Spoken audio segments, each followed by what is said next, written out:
다음 순서는 오하구 감정평가사님의 설명을 듣겠습니다. 오하구 감정평가사님은 감정평가법인 이사이시면서 서울시의 정비사업 코디네이터, 또 서울시 추정분담금 검증위원 등을 맡아서 현장에서 열심히 일하고 있습니다.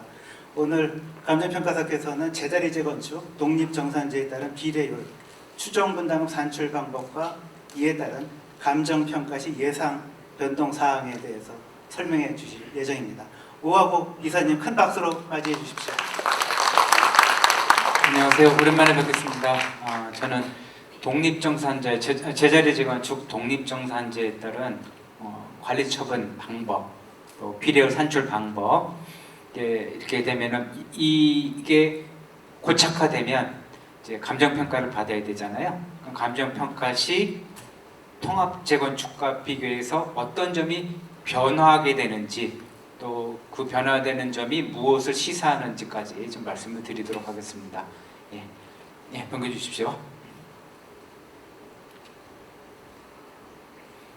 네, 비례율, 요거는 이제 확실치 않을 때는 추정이 붙잖아요. 그 이유를 설명드리고요. 분담금 산출 방법, 그리고 이에 따른 감정평가 시 예상 변동사항, 이 두 가지 내용을 말씀드리겠습니다. 다음 페이지 주십시오. 네, 요거 할 때요. 요구되는 전제 조건이 있습니다. 요거 좀 설명드리고요. 하나 이렇게 변동사항 설명드리고 여기서 사실 연장되는 건데, 일반 분양가 산정 시 또 합의를 이뤄야 되거든요. 그것까지 좀 설명을 드리겠습니다. 네, 다음 페이지요.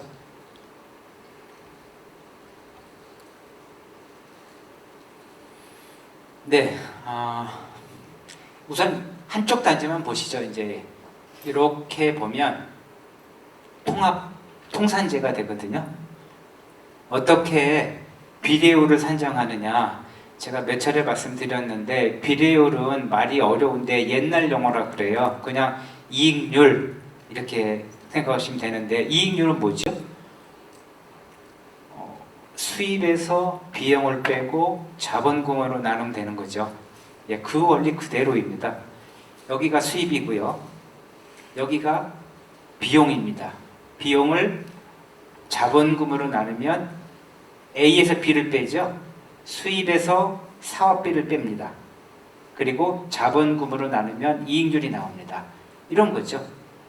조합원 수입이 100원, 일반 분양이 150원이면은 전체 수입은 250원이죠. 여기에서 공사비가 120원, 사업비가 80원이면 200원이죠. 200원인데 수익은 50원이죠. 수익을 내기 위해서 자본금이 들었죠. 자본이 뭐죠? 여러분들은 부동산이잖아요. 그게 40원이에요. 그러면 50원 나누기 40원이니까 이 사업은 25%의 수익률을 기록합니다. 이 뜻은 뭐냐? 요게 그 집합자산이잖아요. 그러면은 10명이 여기 이제 동참했다. 그러면 그 10분이 자신의 가액의 25%의 배당권을 갖는다, 이렇게 생각하시면 되겠습니다. 네, 요거를 단지를 하나 더 갖다 붙이면 독립정산제가 되는 거죠. 그럼 여기서 한번 잘 생각을 해보시죠. 분양 수입을 계산하려면 논의의 단순화를 위해서 상관은 없다고 생각을 할게요. 아파트만 있다고 생각을 하면 아파트 설계 때 제일 먼저 보는 게 뭐죠? 나만이 쓰는 공간이죠. 그 현관문 열고 들어와서 우리 삥 둘러가는 벽체로 둘러싸인 공간, 이걸 뭐라고 하죠? 전용 면적이라고 하죠. 근데 전용 면적을 또 이루기 위해서는 엘리베이터도 있어야 되고 계단도 있어야 되죠. 이게 이제 주거 공용 면적이 되겠죠. 그러면은 그 층에 있는 면적은 완성된 것 같아요. 그런데 여기에 또 갖다 붙어야 되죠. 뭐가 붙죠? 지하 주차장, 경비실, 기타 커뮤니티 시설이 붙어야 되겠죠.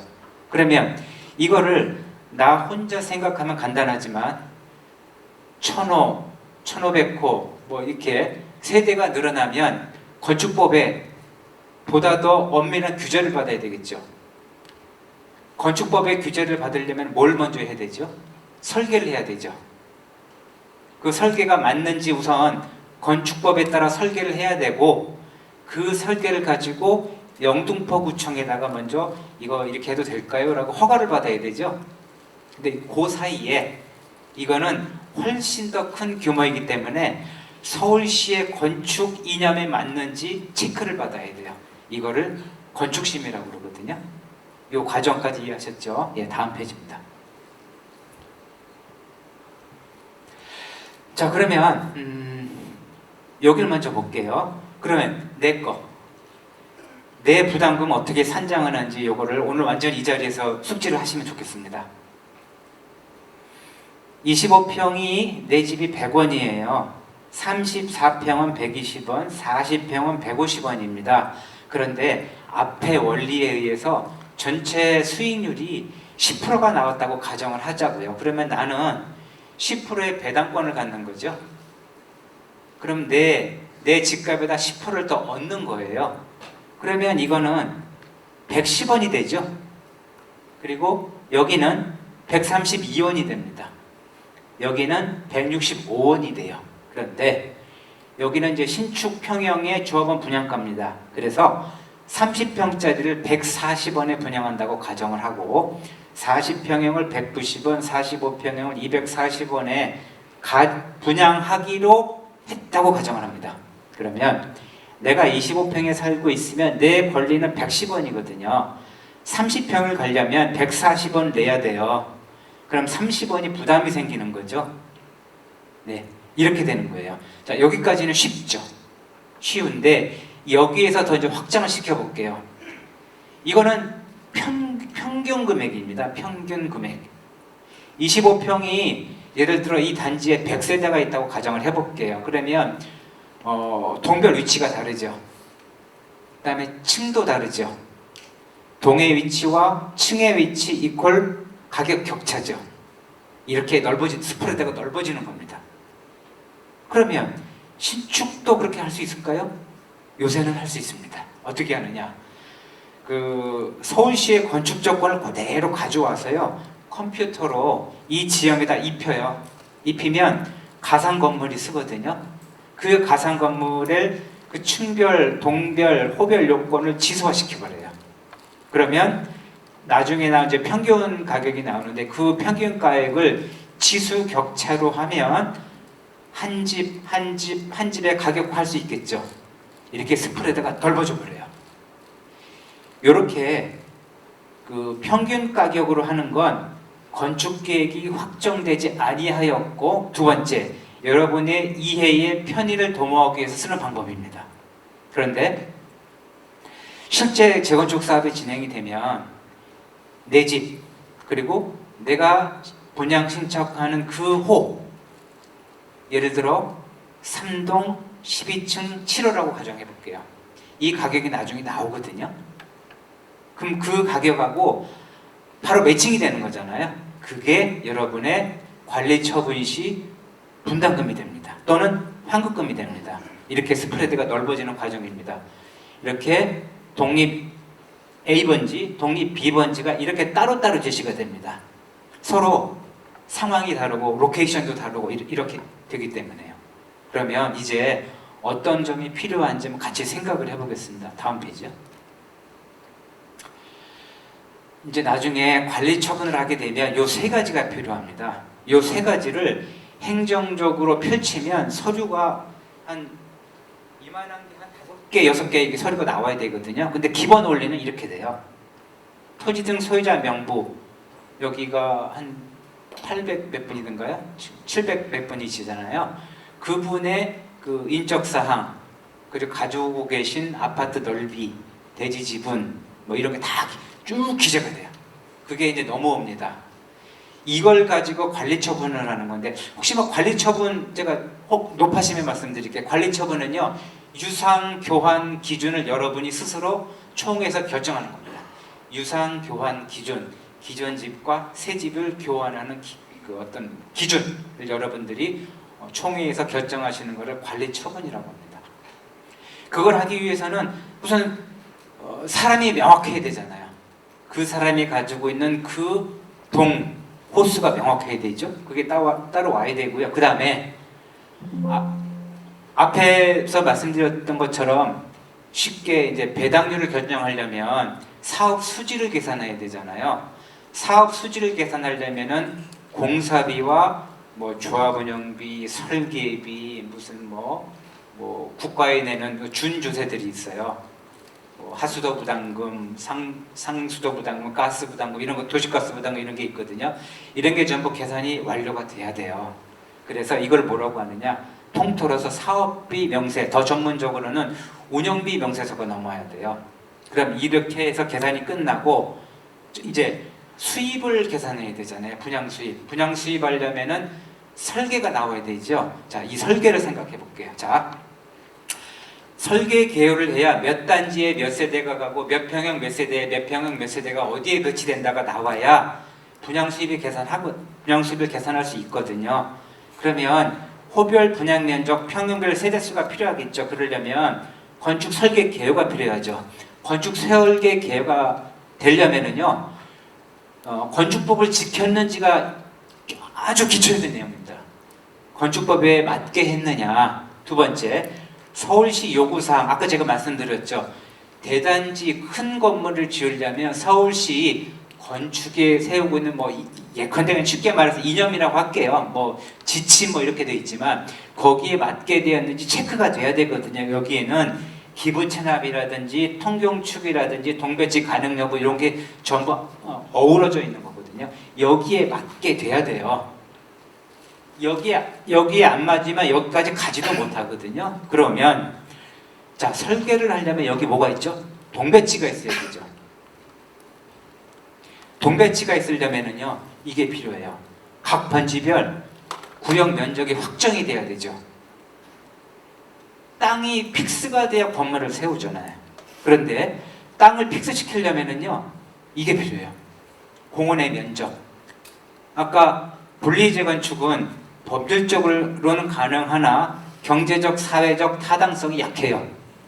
그러면 제자리 재건축 독립정센자라고 봤을 때 공원은 1000세대가 넘어가니까 반드시 지어야 되거든요. 그러면 이 공원을 어디에 얼만큼 설치할지가 합의가 돼야 돼요. 지금 여기까지 가지 못했죠. 그죠? 그러면 여기까지 가지 못했기 때문에 여기에 맞는 설계가 아직 안 나왔죠. 그죠? 그러면 이게 안 나왔으니까 이 앞해지가 안 되는 거예요. 그래서 현재로서는 정확한 예상 분담금을 뽑아내는 것은 불가능합니다. 단지 그냥 대충 추지만 할 뿐이에요. 예, 다음 페이지입니다. 자, 이제 이러한 험난한 그 장애물을 딛고 제자리 독립정산제가 시행이 됐어요. 그래서 이제 관리처분 단계에 들어갔습니다. 그러면 두 가지가 있어야 되거든요. 현재 집가격, 그 다음에 지어질 집가격. 그러면 그 통합정산제, 통산제라고 하잖아요. 통산제에서 독립정산제로 갔을 때 어떠한 개념이 변하는지 요거 정말 잘 이해하셔야 되는, 요게 대법원의 종전자산 평가와 관련된 개념을 쭉 펼쳐낸 겁니다. 요거 정말 잘 이해하시길 바랍니다.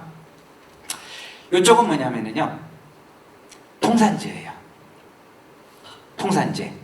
전부 하나의 단지로 하는 건데, 그냥 쉽게 말할게요. 그냥 한 명을 하고 보자고요. 27평 한 명, 28평 한 명, 38평 한 명, 40평 한 명, 50평 한 명, 60평 한 명이 다 모였어요. 야, 우리 사업 같이 해볼까? 그래, 같이 해보자. 그랬는데 요즘은 그 시대적 트렌드가 그 소형 평형이 단가가 더 세죠. 이건 아무도 부인하지 못하죠.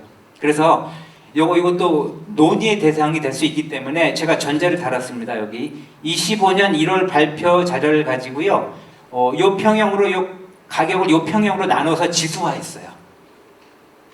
요게 확정된 거 아닙니다. 다시 제가 높아지면 말씀드린 일종의 예시입니다. 예시. 이해를 돕기 위해서. 그러면 자, 요게 소형이니까 요 90과 91의 가치를 가진 것으로 지수화했습니다.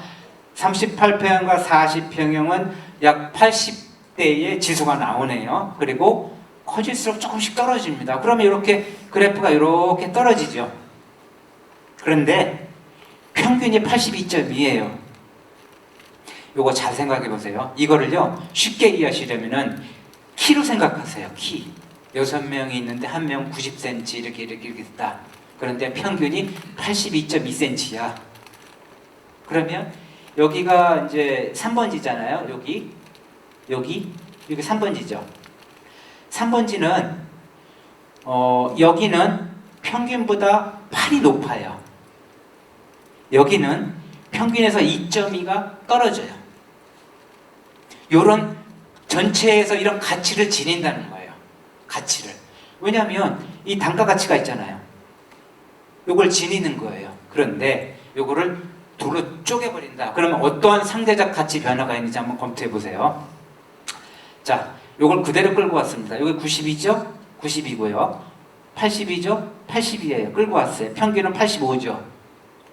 키 큰 사람 둘이 오니까 평균이 올라가죠. 그죠? 그러면 여기에서 상대적 가치는 여기에서 인정받을 때보다 감소했죠. 이러한 특성이 있다는 겁니다. 이게 대법원에서 말하는 종전자산의 법률적 개념입니다. 상대적 가치 비율이거든요. 요거를 이게 곱하기 평형하면은 내 그 금액으로 환산이 되잖아요. 그러면서 이거 키로 생각하시면 쉽잖아요. 82cm가 평균인데서 나는 90cm면 꽤 큰 편이죠. 85cm가 평균인데 90이면은 여기보다는 덜 큰 거죠. 덜 가치가 나가게 변화됩니다. 예, 요게 상대적 가치율의 변화라는 겁니다. 다음 페이지입니다. 네, 요거를 보세요. 자, 좀 심술궂은 마음으로 사업을 할게요. 3명이 사업을 하는데요. 3명이 사업해도 동업자 정신으로 경영을 하지만 그래도 내가 많이 가져가고 싶죠. 이 사람의 본심이잖아요. 그러면 보세요. 조합원은 여기는 사업성이 좋기 때문에 15% 정도 할인이 가능할 거로 예상이 돼요. 일반 분양가 대비 15% 할인. 그러면 내가 더 많이 15%를 할인받으면 좋은 거죠.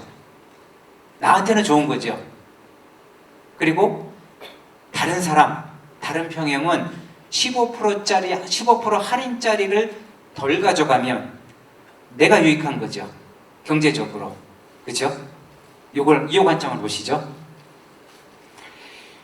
자, 통산제에서는요, 27평, 요건 뭐냐면은요, 요거 제 마음대로 했는데, 어떤 관점으로 이렇게 픽을 했느냐. 그 25년 1월 자료를 보면, 환급금이 예상되는 그 평형이 있어요. 그걸 기준으로 이제 골라낸 거예요. 여기서, 난 이거 아니야. 난 더 가져갈 거야. 더 가져갈 수 있죠. 여기는 일반 분양이 좀 많은 편이니까 대신에 돈을 내야 되죠.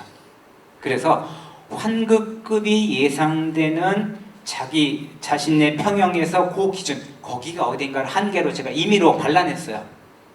그 기준으로 한번 보시면 되겠습니다. 27평형이 34평형을 가면 환급금이 발생하는데 늘어나는 면적은 7평이에요. 그래서 기존 27평 대비 늘어나는 게 25% 늘어나요. 나는 기존 면적의 25%를 15% 할인된 금액에 가져오는 거예요. 자, 같은 원리로 28평형은 34평 가면 환급금이 발생하더라고요. 늘어나는 면적은 6%고 21%를 15% 할인받아서 늘릴 수 있어요. 38평형은 똑같은 원리로 21%를 늘려서 할인받아 옵니다. 40평형은 15%를 늘려서 할인받아 오고 50평형은 12%, 60%는 10%입니다. 요거는 더 늘 수 있지만 환급금이 발생하는 범위까지이고, 그리고 또 50평대나 60평대의 분들은 자기 자신의 경제적 관점에서 선택할 수 있는 거잖아요. 나는 더 큰 평형 청소하기 힘들게만 하고 필요 없어. 그리고 나는 환급금 많이 받아서 난 생활비 쓸래. 이렇게 생각하실 수 있는 거거든요. 요거는 본인의 다 선택에 따라 달려있는 거지만 제가 예시를 들은 겁니다. 그러면 이 전체 단지가 평균 면적 15%를 할인받는 평균 면적은 17% 증가해요. 그런데 통산제에서 독립정산제로 가면 요거 그대로 끌고 오면 되잖아요. 요거 이제 3번지, 요거 3번지 이렇게 끌고 와요. 그럼 평균이 20%예요. 나는 많이 늘리고 내 파트너는 적게 늘려야 내가 경제적 이익을 빙 돌아서 내가 받는 거잖아요. 이익률로 받는 거잖아요. 그런데 3% 차이가 납니다. 평균. 그건 당연하죠. 여기가 껴있으니까 그렇죠. 그래서 상대적 가치 비율이 독립정산제로 가면은 다소 감소된다. 이거는 수치로 충분히 밝혀낼 수가 있습니다. 다음 페이지입니다.